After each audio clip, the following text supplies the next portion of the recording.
It was February of 2002 when I met Marine veteran Jeff Byron and his family. He told me back then he was a fighter. My family is willing to stay the course until it's done. He had already been on a mission of discovery for years, looking into the health problems suffered by his family, wondering why one family member saw a base doctor 57 times in 2 years. He introduced me to others just in the tri-state who had similar stories of serious diseases they felt were linked to living at Camp Lejeune. Do you or a loved one live at or near the Marine base Camp Lejeune? If you are exposed to this tainted waters, you may be eligible for significant financial compensation. Today, the commercials with the government offering settlements are everywhere. You must feel some pride in that you are one of the first really in the country to be this vocal. Well, actually, I believe that I was the first veteran in Washington to fight for it. Although there were others, and there was some civilian members that went to Washington with me. But the Byrons and thousands of others are yet to see a dime. From the beginning, it's been an uphill battle. The government long ago knew wells on base had toxic chemicals, as we reported years ago. Imagine being exposed to water that is so toxic it can cause cancer. At the time, notifying people exposed was happening in the local news, then eventually national news stories, and to this day, some families say they are yet to get a government letter. Some people are finding this out because of the advertisements on television? Absolutely. And that is, a contributing factor to that bitterness, I think.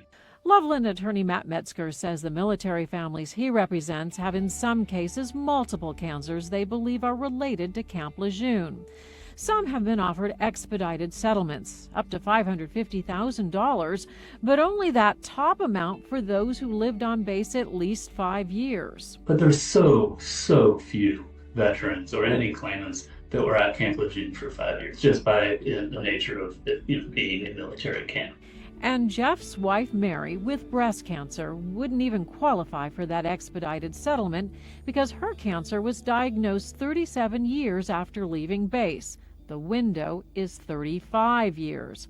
So the Byrons will try for an individual lawsuit where cases could start to be heard next year. Jeff has remained patriotic.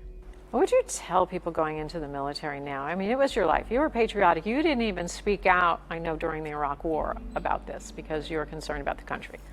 My son served in the Marine Corps. He's now Ohio Highway Patrolman. But I love my country. I love my Corps. Gosh, that's a hard question to answer. Around 100,000 Marines and their family members so far are seeking compensation through individual lawsuits under the Camp Lejeune Justice Act. The deadline to file is August 10th of next year. But at the same time, the Federal Department of Health is conducting 2 cancer studies that won't be completed until after that date. I personally believe that could be by design and not by accident. And those studies are Camp Lejeune specific? Camp Lejeune specific. So what would you ask a lawmaker if you could get in front of Congress? What would you ask at this point? Well, certainly an extension for that deadline would help. Jeff and attorneys representing the toxic water victims have many other concerns, including that only 4 judges are assigned to hear the thousands of cases.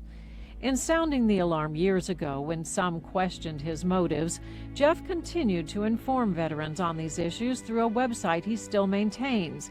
He's optimistic his family will eventually see compensation, but he's also well aware more battles are ahead. I won't have anybody tell me how to fight my fight.